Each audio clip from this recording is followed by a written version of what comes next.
Welcome to People, Power, and Politics. Hard talk, riveting interviews, community updates, in-depth analysis. That's People, Power, and Politics. We tell it to you as it is. No holds barred. You are the people, you have the power. We bring you the politics. To listen to our show, be a guest, or to advertise, visit www.pppradio.nyc. That's www.pppradio.nyc.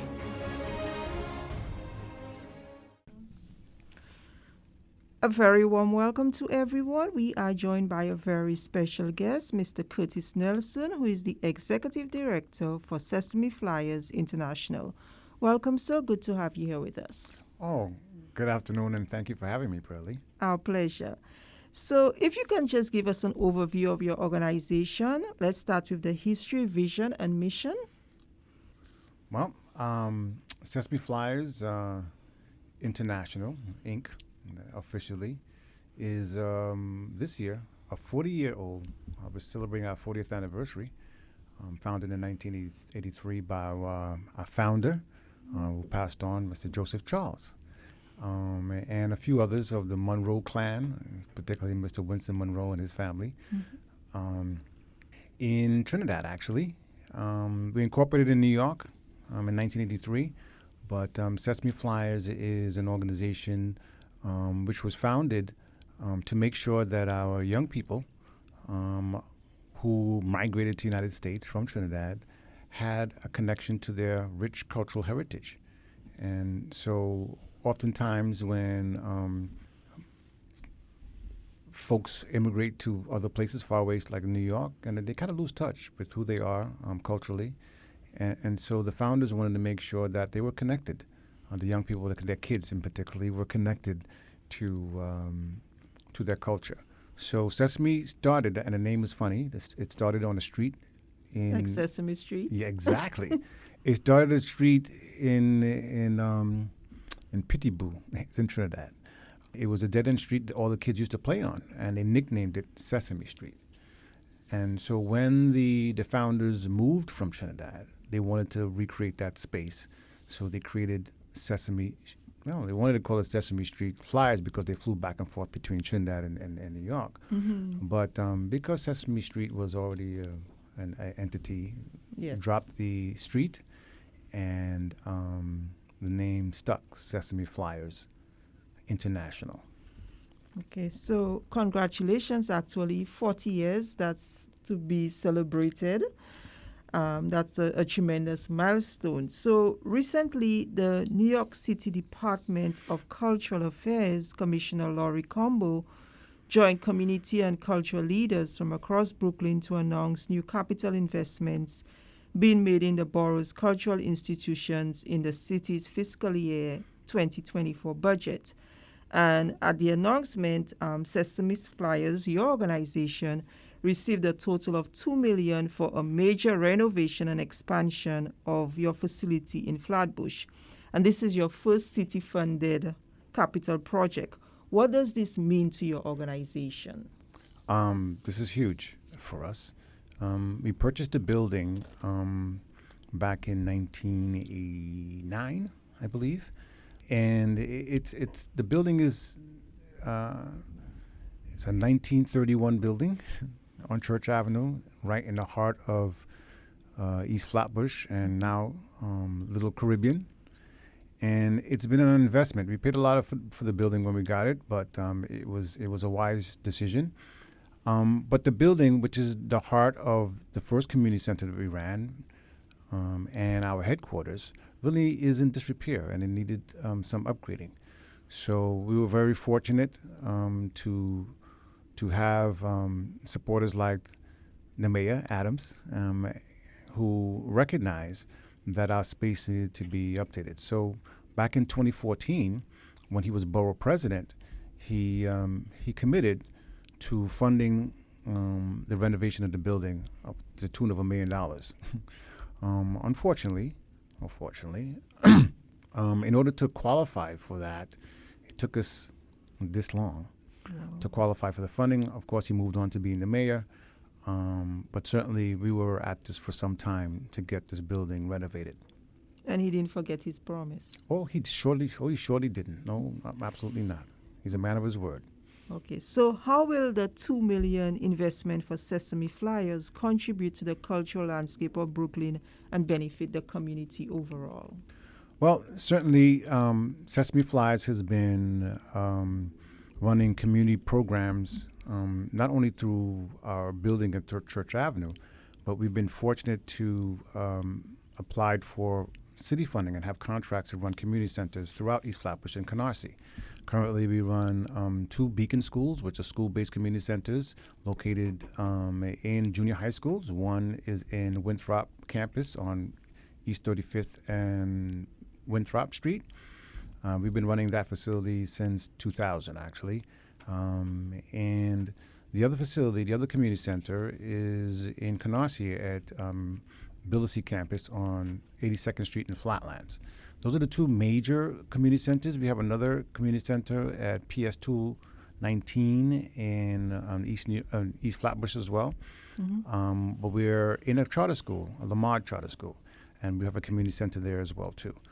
So, and we have other satellite programs we run in other schools as well too. But those are the main facilities that we run community centers out of. So we're very fortunate over the years to have established contract with the city to run youth programs. Department of Youth and Community Development funds these programs, and we also have additional funding from New York State Children and Families, as well as New York City Department of Cultural Affairs, and we currently have a foster care prevention program with Administration for Children's Services. Okay, so it is understood that Sesame Flyers Cultural Center is embarking on a transformative project to revitalize and expand its current facilities into a state-of-the-art cultural hub in Brooklyn. Can you expand on this and provide some more details? For example, what are the plans for the renovation and expansion project? What specific enhancements are you planning for the facility? Well, we wanted to be able to expand the space somewhat and fix the space. Certainly, the building had some conditions, which plumbing, electrical, that have been needed to be upgraded so that we could be safe, and that the building could be in a modern, meet modern requirements for. So we plan to go up one story, so we could add physical space to the footprint. It's a 2-story brick building on Church Avenue. The basement is not usable space. It's a cellar, so it's a storage space. But we plan to go down a few feet so that we have a full basement that we can actually run programs and have space in. And we also plan to extend one floor to a 3rd floor.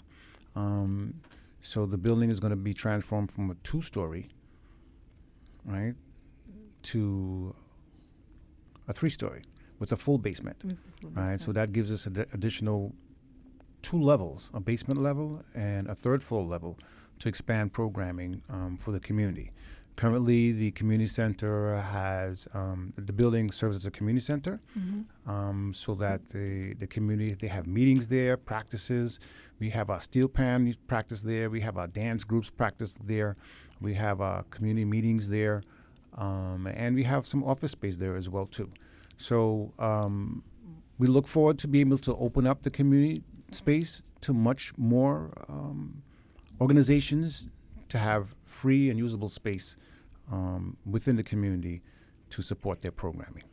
And speaking about the community, sometimes organizations say they are in the community and they say they are for the community, and that is not always, 100%.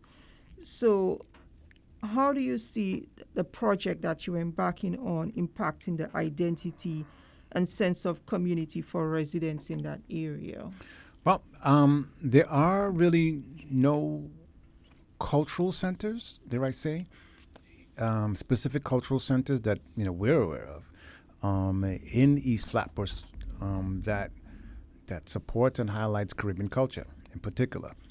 We have been ambassadors, dare I say, of the Caribbean culture over these 40 years, and making sure that we have a grassroots connection to the folks who appreciate, celebrating who we are. So this is an enhancement of what we already do, an expansion of it. And we have strong partnerships and relationships and linkages with many of the other cultural organizations in East Flatbush, especially the Caribbean cultural organizations in East Flatbush that we partner with on so many things. One of the things in which we are, I guess, very involved with is Labor Day and producing costumes and celebration for Eastern Parkway every year. We have a record of being one of the most successful, winningest, what we call mass bands in New York City, having gotten the title more than the first place title for Labor Day costumes. So you have a record of consistency and excellence. Well, that's what we're told. Okay. So other well-known organizations who have been around for quite some time and they have not received such funding. How has Sesame Flyers able to secure this capital funding? What sets your organization apart? And do you think that this will start a trend for other cultural Caribbean organizations? Well, we hope to open a door and a pathway to encourage other organizations to get capital money. And what we recognized is that our community, currently East Flatbush, is being, I don't want to say overwhelmed, but certainly there's a lot of new investment in building and capital throughout the community. But unfortunately, a lot of the investment is not from and with folks who live there currently. So because we were fortunate and our founders had the foresight to purchase the property, that put us in a different kind of qualification. So it gave you roots. It gave us a roots there. We're rooted in the community. We're not going anywhere. We're not moving out. We are there. So we want to be part of that capital investment in New York City and Brooklyn as well too. And so because we have a capacity, dare I say, to manage city contracts and know how to navigate the city procurement process, because we will, over these years, develop these contracts in community centers, we had somewhat of an ability to apply for these funding sources, which, it needs a considerable amount of qualifications, dare I say. As I say, it took us, quite some time to get. Can you be specific about the qualifications? Are you able to? Yes.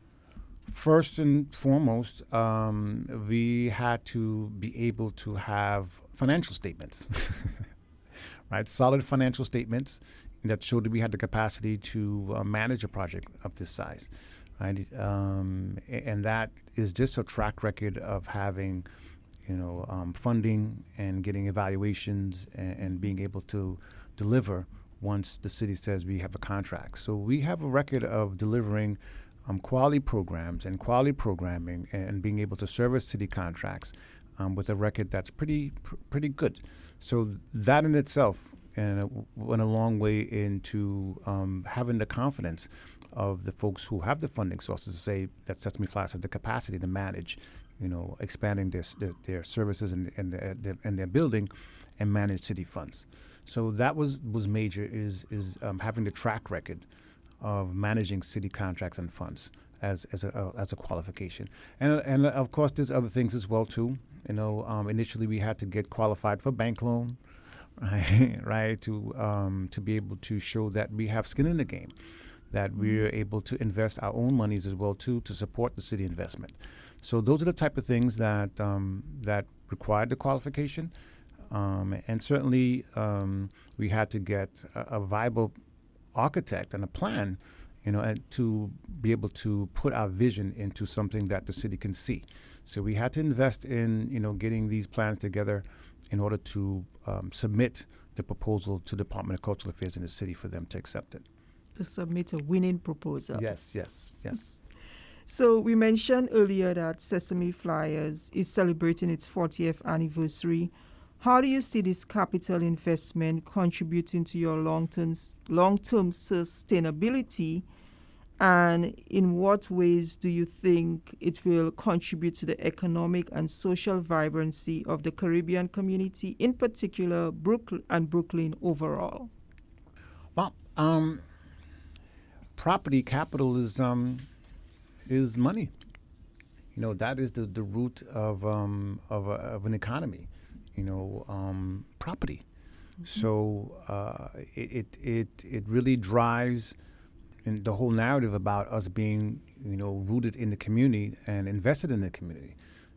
We believe that in our 40th year, it was just really, I wouldn't say appropriate, but it was really a gift that in this 40th year we were able to get this finally, you know, because we've been applying for for quite some time, to finally achieve getting the capital investment from the city. And so this would enable us to be able to have a greater capacity to provide programming and support to the neighborhood. And certainly provide a pathway for other organizations to, for a roadmap on how they can, you know, acquire property, you know, and get the city to invest in and expand in their capital investment as well, too. That actually leads me to my next question, because I was going to ask if you can share some words of wisdom, some sage advice to other Caribbean cultural organizations. Well, you know, part of the reason why Sesame has grown is it was our commitment to increase our capacity. And what I mean by that is that we were committed to bringing on staff. Right, and finding the funding to identifying funding for staff. And fortunately, you know, we had some good godfathers and godmothers. Guidance. I got to say, you know, one of our godfathers, and you know, is Assemblyman Nick Perry. Well, he was Assemblyman. He's now the ambassador to Jamaica, but he was certainly our godfather in providing the guidance of what it takes to develop a nonprofit in our community. So we were, he provided a lot of guidance, coaching through other nonprofits and other organizations that had the capacity for us to mirror ourselves. And so we learned.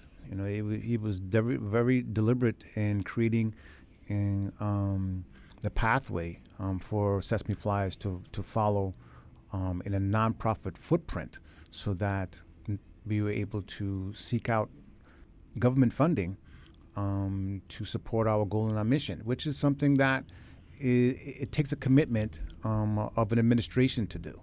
Right? So what we were fortunate to do at the time was develop that administration.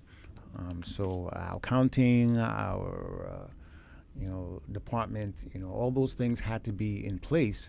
But in order to do that, you got to bring people on. And in order to be able to do that, you have to find the funding to do it. So we committed to not just running programs, but supporting the programs through a strong administration that can implement and execute contractual obligations that will allow us to facilitate programming and community service.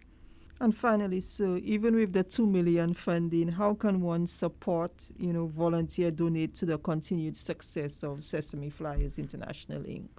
One of the greatest challenges of nonprofits is fundraising. And although we are fortunate to be able to secure some city contracts to run programs, there is a myth to what funding allows you to do and what type of expectations you have. Let me explain. So every dollar that the city or the government gives us to spend, practically, on a project, they know that the project costs $1.20. Right, so if they say we want you to run this community center, we're going to give you $100,000 to run this community center. It technically is really going to cost you $120,000 to run. Right, so if you don't raise the extra $20,000, you're going to be in a hole. Right, so the myth is that because we get funding, we have funding for everything, And there's some things that city funding, government funding doesn't necessarily pay for. A lot of the operational, background costs, legal fees, advertising, administration fees, they don't always cover, right? So the pressure is on the nonprofit. The more money you get from contracts and funding, the more money you have to raise. And if you don't, you're going to find yourself in a hole because there's expenses that you have to incur in order to effectively run the programs, right? And so part of the challenge as well too is that the funding doesn't come always necessarily when you need it, right? So for instance, New York City Council approves a budget as of July 1st of every fiscal year. You get a budget, and so if we got let's say $100,000 award from the City Council to do culture, right? And they awarded us July 1st. Guess what?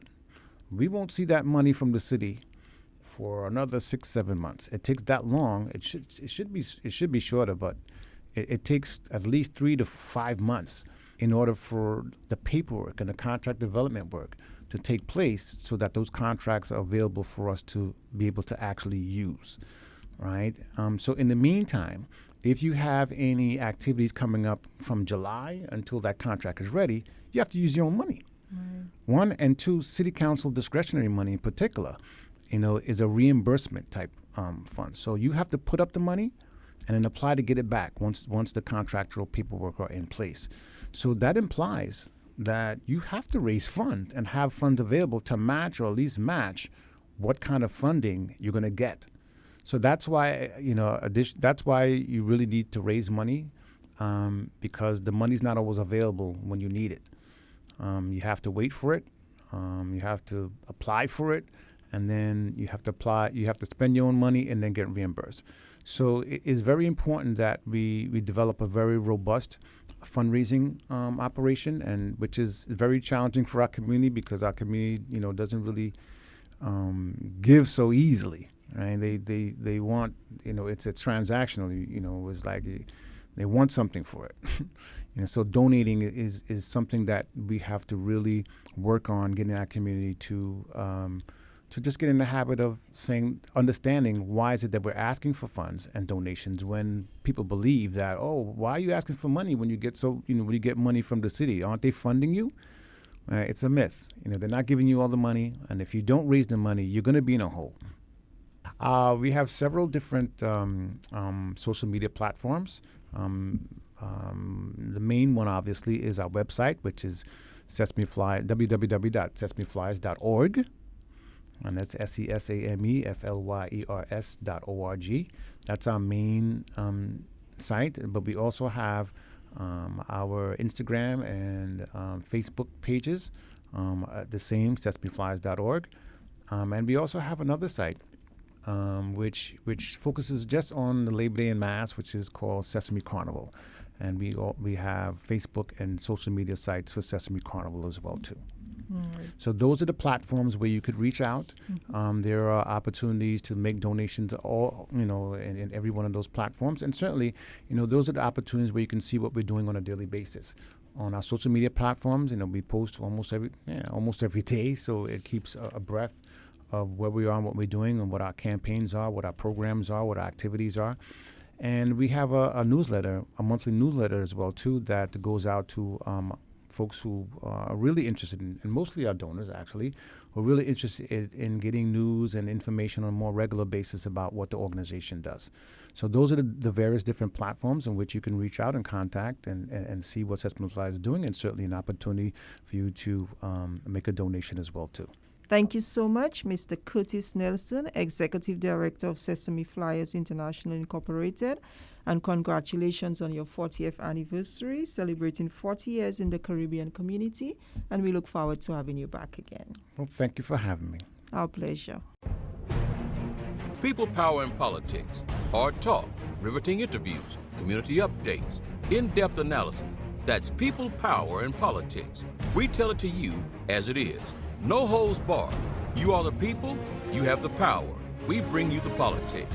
To listen to our show, be a guest, or to advertise, visit www.pppradio.nyc. That's www.pppradio.nyc.